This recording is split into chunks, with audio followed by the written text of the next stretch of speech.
सो प्यारे बच्चों, we are going to revise chapter 2 physics 12th electrostatic potential and capacitance. बहुत ही ज्यादा इजी चैप्टर अगर आप समझ लो तो। अगर मैं कहता हूं किसी ने आज तक कुछ भी नहीं पढ़ा है फिर भी अगर इतना याद करने की शक्ति होती है चैप्टर मोर देन इनफ है इसके अंदर थ्योरीज के लिए। हाँ, मोर देन इनफ रहेगा एज अ रिवीजन पर्पस में आपको बताऊं तो। देखिए चैप्टर के अंदर वेरी फर्स्ट टॉपिक होता है electrostatic potential and capacitance. Chapter का नाम है। इसमें पहला टॉपिक होता है हमारा पोटेंशियल डिफरेंस। अब देखिए पोटेंशियल डिफरेंस कुछ नहीं होता, मैं आपको सिंपल भाषा में समझाऊं तो ये होता है work done per unit charge. यानी जो भी हमने वर्क डन किया उसको चार्ज से डिवाइड करना है। ये वर्क डन कौन सा वाला वर्क डन होता है? मान लो हम किसी एक पॉइंट ए से किसी पॉइंट बी तक किसी चार्ज पार्टिकल को लेके आएंगे। समझो, मैं आपको बेसिक एग्जांपल दे रहा हूं।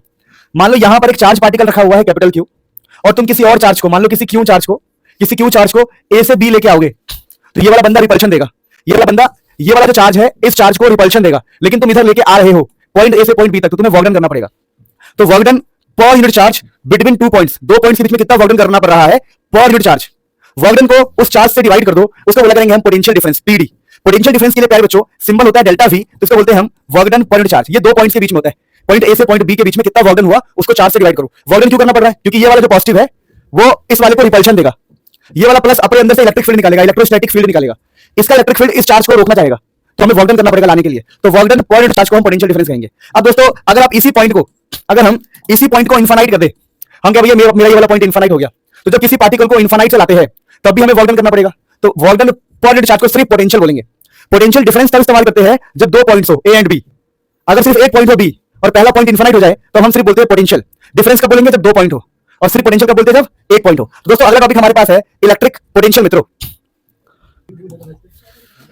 तो दोस्तों देखो ध्यान से, तो अभी हमने बोला पोटेंशियल डिफरेंस जब दो पॉइंट के बीच में वर्क डन करना पड़े तो पोटेंशियल डिफरेंस, लेकिन अगर इनफाइनाइट से वर्क डन करें तो हम इलेक्ट्रिक पोटेंशियल बोलेंगे सिर्फ। तो इलेक्ट्रिक पोटेंशियल क्या होता है? Work done per unit charge, लेकिन एक पॉइंट आपका इनफाइनाइट होगा, तो लिखा है amount of work done in bringing a unit positive charge from infinity to the point against the electrostatic force. Force के अगेंस्ट हमें वर्क करना पड़ेगा पर यूनिट चार्ज, लेकिन इनफाइनाइट से तो हम नाम रखेंगे इलेक्ट्रिक पोटेंशियल। लेकिन अगर इनफाइनाइट ना हो और ए और बी हो तो हम बोलेंगे पोटेंशियल डिफरेंस। तो ये पहला पॉइंट था। अब इसको एक बार रीड करो फिर हम फटाफट आगे बढ़ेंगे, कोई टेंशन वाली बात नहीं है। So electric potential due to a point charge.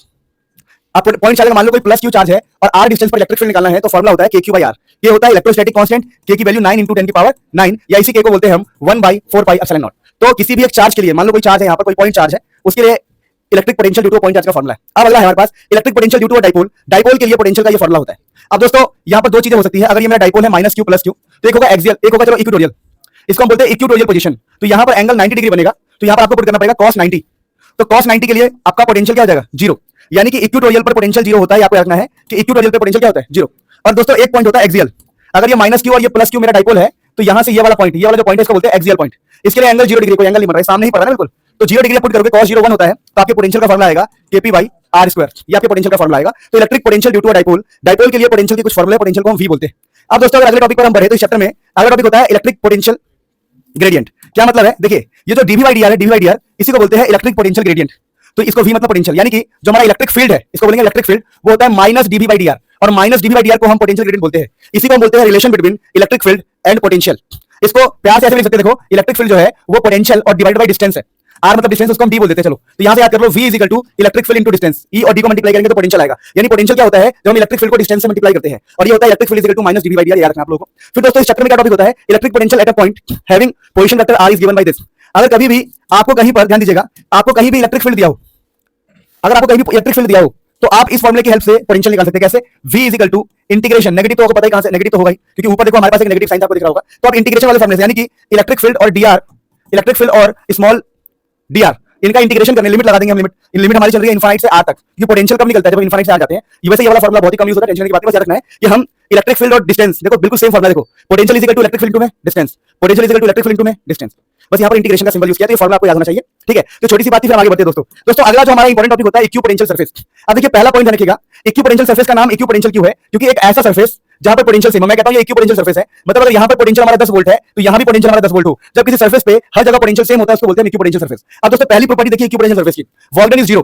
जब भी आप इक्विपोटेंशियल सरफेस में मूव करेंगे, अगर आप पॉइंट ए से पॉइंट बी तक जा रहे हैं तो मूव करने में वर्क डन 0 होगा। तो work done is 0 in moving on moving equipotential surface. दूसरा पॉइंट क्या है? Electric field is always perpendicular to the equipotential surface. अगर ये इक्विपोटेंशियल सरफेस है तो यहां पर इलेक्ट्रिक फील्ड हमेशा परपेंडिकुलर होगा। थर्ड पॉइंट क्या है? Equipotential surfaces are closer at the region of strong electric field. यानी जहां पर इलेक्ट्रिक फील्ड की वैल्यू ज्यादा होगी, देखो समझा देखो, ये इक्विपोटेंशियल सरफेस है पास, मतलब यहां पर इलेक्ट्रिक फील्ड ज्यादा है, तो equipotential surface are closer, close होते हैं जहां पर स्ट्रांग इलेक्ट्रिक फील्ड होता है। अगर इलेक्ट्रिक सरफेस दूर दूर है, देखो यहाँ एक सरफेस पे दूसरा पे दूसरा, यहाँ पर इक्वी पोटेंशियल सरफेस दूर दूर है, इसका मतलब यहाँ इलेक्ट्रिक फील्ड क्या होगा, वीक, और यहाँ इलेक्ट्रिक फील्ड क्या होगा, स्ट्रॉन्ग। ये बात आपको याद रखना है, बहुत कोई दिक्कत वाली बात नहीं है।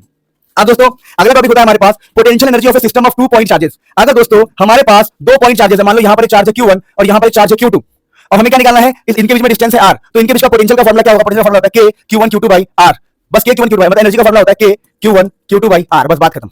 यानी दो चार्जेस के बीच में जो पोटेंशियल एनर्जी होगी, तो potential energy of a system of 2 point charge होता है K Q1 Q2 by R। समझ पा रहे हैं मेरी बात को? तो ये पॉइंट्स आपको याद रखने हैं, इसके ऊपर हम ज्यादा बातें नहीं करेंगे। हाँ, potential energy of a dipole in uniform electric field.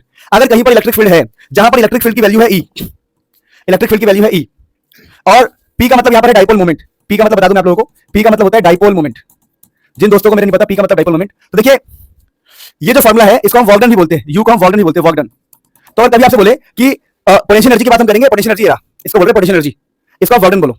अगर आपको बोले कि भाई एक यूनिफॉर्म इलेक्ट्रिक फील्ड में हमें वॉल्गडन निकालना है डाइपोल के लिए, तो फॉर्मूला होता है -P cos θ 2 minus cos θ 1। आपको दो एंगल देंगे, वो बोलेंगे 60 डिग्री, 80 डिग्री, 90 डिग्री, जो भी आपको एंगल पुट करना है आपको वॉल्गडन मिल जाएगा। अगर आपसे कोई बोले कि मुझे पोटेंशियल एनर्जी की बात करनी है, तो आपको ये वाला फॉर्मूला इस्तेमाल करना है। पोटेंशियल एनर्जी का फॉर्मूला होता है -P cos θ, वो आपको एंगल देंगे और आपको ऑटोमेटिक पोटेंशियल एनर्जी निकल जाएगा, जहां E का मतलब इलेक्ट्रिक फील्ड, P का मतलब डाइपोल मोमेंट। तो कुल मिलाकर आपको ये फॉर्मूले याद रखने हैं बस, कि वॉल्गडन का ये फॉर्मूला हुआ करेगा और पोटेंशियल एनर्जी का ये वाला फॉर्मूला हुआ करेगा। अब इसमें कोई दिक्कत वाली बात नहीं है। देखो when dipole is perpendicular to the field, ये वाला, ये इस वाले फॉर्मूले से ये वाला फॉर्मूला बनाया। बोलो क्यों? कह रहा है कि डाइपोल 90 डिग्री पर है, तो हमारा θ1 कितना हो जाएगा, 90। θ1 अगर 90 होगा तो 0 हो जाएगा, तो हमारा यही फॉर्मूला में मिल जाएगा। कुल मिलाकर कहानी क्या है, आपसे कोई पोटेंशियल एनर्जी की बात करेगा, आपको ये फॉर्मूला याद रखना है, और जब वॉल्गडन की बात करेगा तो आपको ये फॉर्मूला याद करना है, बाकी बातें बेकार की छोड़ दो। फिर दोस्तों अगला स्टॉप चैप्टर के अंदर जो रिवाइज करने वाली बात है, समझने वाली बात है, वो ये देखिए, स्टेबल इक्विलिब्रियम के लिए एंगल 0 डिग्री होता है, अनस्टेबल के लिए आपका 180 डिग्री, वेरी फेमस। अनस्टेबल के लिए हमारा 180 डिग्री ही फेमस है, स्टेबल के लिए 0 डिग्री, अनस्टेबल के लिए 180 डिग्री फेमस है। इसको अभी याद मत करो, छोड़ दो। कितना फेमस है? 180 डिग्री, और यहाँ पर क्या है? 0 डिग्री। स्टेबल अनस्टेबल इक्विलिब्रियम याद रखेंगे। अब दोस्तों अगला टॉपिक होता है electrostatic property of a conductor. मतलब कंडक्टर की क्या क्या प्रॉपर्टी होती है? तो पहला, electric field is 0 inside the conductor, capacitance नहीं, कंडक्टर आएगा यहाँ पे, ठीक है, कंडक्टर होगा दोस्तों, ठीक है। तो electric field is 0 inside the conductor. दूसरा क्या है कि मतलब कंडक्टर के अंदर इलेक्ट्रिक फील्ड 0। दूसरा क्या है? Outside the surface of a conductor electric field is perpendicular, कि सरफेस ऑफ कंडक्टर पे इलेक्ट्रिक फील्ड क्या होता है? परपेंडिकुलर। लिखा है no electric charge is 0, no electric charge net electric charge is 0 inside the conductor. मतलब होता क्या, जब कंडक्टर को, समझिएगा, कंडक्टर को हम चार्ज देते हैं ना, तो सरफेस पे जाता है। कहां जाता है? ये बात हमेशा ध्यान रखिएगा, जब भी हम कंडक्टर को चार्ज देंगे कहां जाएगा? वो सरफेस पे आ जाएगा। फिर potential is constant with in and on the surface of a conductor, यानी कि अगर हमारे पास एक कंडक्टर है तो उसके अंदर पोटेंशियल की वैल्यू कांस्टेंट होती है, चेंज नहीं होती, सेम रहता है सरफेस तक। तो अंदर और सरफेस तक पोटेंशियल क्या रहता है? हमारा कांस्टेंट रहता है। फिर दोस्तों electric field at the surface of a charge conductor is directly proportional to surface charge density. क्या मतलब है कि अगर हम इसके यहां पे इलेक्ट्रिक फील्ड की बात करेंगे, तो ये electric field directly proportional to होता है सरफेस चार्ज डेंसिटी। जितना इसका सरफेस चार्ज डेंसिटी ज्यादा होगा, सरफेस चार्ज डेंसिटी का मतलब होता है सिग्मा, और सिग्मा होता है चार्ज अपॉन में एरिया। जितना ज्यादा सरफेस चार्ज डेंसिटी होगा, उतना ज्यादा आपका इलेक्ट्रिक फील्ड होगा दोस्तों। यानी कि electric field surface charge density पे डायरेक्टली डिपेंड करता है। तो ये बातें आपको याद रखनी है चैप्टर के अंदर। फिर मित्रों अगला टॉपिक होता है इलेक्ट्रोस्टैटिक शील्डिंग। इलेक्ट्रोस्टैटिक शील्डिंग क्या होता है? Region where electric field is 0। मतलब क्या होता है, देखिए एक कंडक्टर के अंदर हम क्या करते हैं, देखिए एक होलो कंडक्टर है, इनसाइड द कैविटी और होलो कंडक्टर इलेक्ट्रिक फील्ड 0 होता है। जैसे कार है, कार, तो कार अंदर से खोखला है, तो उसमें इलेक्ट्रिक फील्ड 0 हो जाएगा। अगर बिजली गिरेगी, बारिश के टाइम पर बिजली गिरेगी कार, तो कार के अंदर वाला व्यक्ति सेफ रहेगा। क्यों? Electrostatic shielding. शील्डिंग मतलब बचाव, यानी कि मेकिंग, देखो जो भी कैविटी होता है, कैविटी मतलब खोखला, खोखले जगह में इलेक्ट्रिक फील्ड 0 होता है कंडक्टर के, तो इनसाइड द कैविटी और होलो कंडक्टर इलेक्ट्रिक फील्ड इज 0, इसी को बोलते हैं इलेक्ट्रोस्टैटिक शील्डिंग। अब दोस्तों अगला टॉपिक होता है हमारा capacitance of a conductor. Capacitance को बोलते हैं MC, और ये होता है चार्ज पर यूनिट वोल्टेज, पोटेंशियल। चार्ज अपन में पोटेंशियल को बोलते हैं कैपेसिटेंस। मान लो ये कंडक्टर है, तो इसका चार्ज अगर Q है और पोटेंशियल V है, तो उन दोनों का रेशियो क्या होगा? हमारा कैपेसिटेंस। अब दोस्तों अगला टॉपिक होता है capacitance of A spherical conductor. यानी मित्रों अगर मेरे पास, ध्यान दीजिएगा, मेरे पास एक स्फेरिकल कंडक्टर है, उसका कैपेसिटेंस कितना होगा? तो 4 पाई एप्सिलॉन नॉट उसका रेडियस। इसको ऐसे भी लिख सकते हैं आप R by K, जहां पर 4 पाई एप्सिलॉन नॉट वाले को ना K बोल दे रहे, क्या लिख रहे? 1 by K, R by K, जहां पर K का वैल्यू होता है 9 10 की पावर 9, पर ये इसका इंपॉर्टेंट फॉर्मूला होता है 4 पाई एप्सिलॉन नॉट R। अब दोस्तों कैपेसिटेंस ऑफ ए कैपेसिटर हमने जान लिया, ये तो जान लिया ना, CQ/V, कोई टेंशन वाली बात नहीं है। अब दोस्तों इस चैप्टर के अंदर होता है पैरेलल प्लेट कैपेसिटर, जो बहुत इंपॉर्टेंट है। तो पैरेलल प्लेट कैपेसिटर का क्या मतलब है कि हमने दो प्लेट लिया, अब ये हमारा कैपेसिटर, एक पर प्लस एक पर माइनस, इसके अंदर इलेक्ट्रिक फील्ड होता है E। अगर इसका सरफेस एरिया, ये जो हमने ए लिया है, एरिया प्लेट अगर ए है, एरिया प्लेट ए है, और इनके बीच में डिस्टेंस अगर D है, तो कैपेसिटेंस का फॉर्मूला होता है epsilon not A by D, जहां एप्सिलॉन नॉट एक कांस्टेंट होता है। अब दोस्तों कैपेसिटर इन सीरीज, अगर हम सीरीज में कैपेसिटर को लगाएंगे, सीरीज का मतलब ऐसे, सीरीज मतलब ऐसे, तो हमारे कैपेसिटेंस का जो नेट आएगा 1 by C ऑफ सीरीज। अगर मान लो हमने 3 लगाया है, C1 C2 C3, तो इसका जो नेट निकलेगा 1 by C नेट, वो होगा 1 by C1 plus 1 by C2 plus 1 by C3। अब मेरे प्यारे बच्चों अगर मैं बात करूं यहां पर कैपेसिटर इन पैरेलल, अगर हम पैरेलल में कैपेसिटर की बात करें, पैरेलल का मतलब क्या है? मान लो एक कैपेसिटर ऊपर है, दूसरा जस्ट उसके नीचे है, तीसरा जस्ट उसके नीचे है, तो इसको बोलते हैं पैरेलल कॉम्बिनेशन। तो पैरेलल में सिंपली ऐड करना पड़ता है C1 C2 C3, capacitance of parallel निकलता है C1 plus C2 plus C3।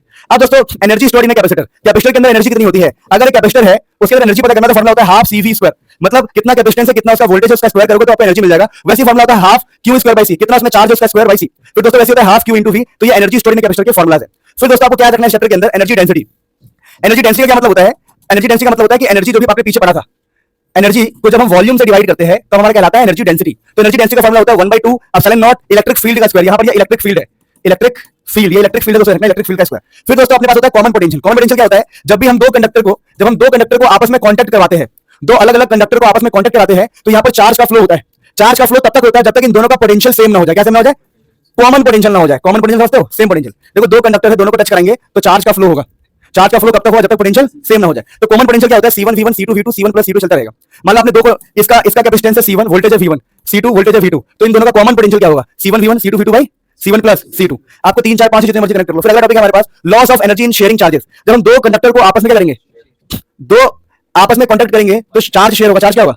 और चार्ज का फ्लो होगा तो हीट जनरेट होगा, और हीट जनरेट होगा तो एनर्जी भी लॉस हो सकती है। नहीं समझे?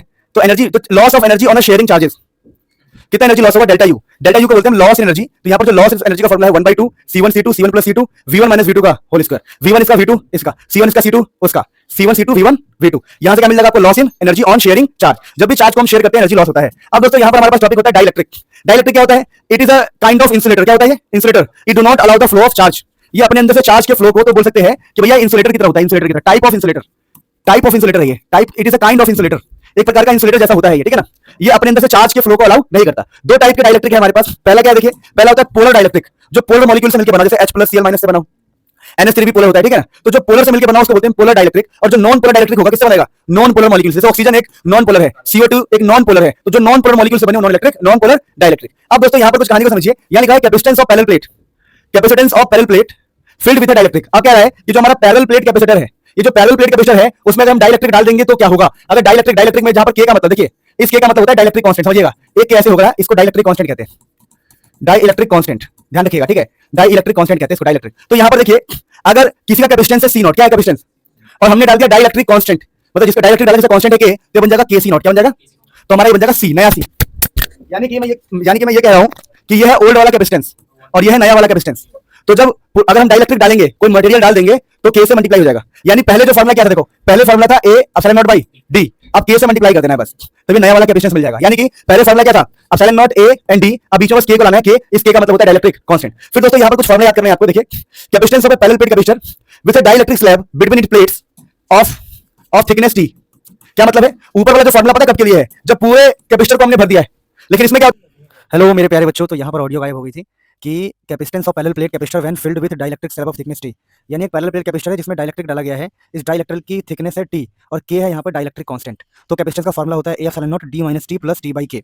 और वही अगर ये जो स्लैब है, जो आपको रेड से मैंने सर्कल किया है, अगर कंडक्टिंग स्लैब हो तो कैपेसिटेंस का फॉर्मूला होता है A ε0 D - T। तो ये फॉर्मूला आप याद रखें। इस प्रकार से इस चैप्टर का अंत होता है। प्लीज सब्सक्राइब करो और कमेंट करो अगर आप इस सीरीज को कंटिन्यू करना चाहते हो।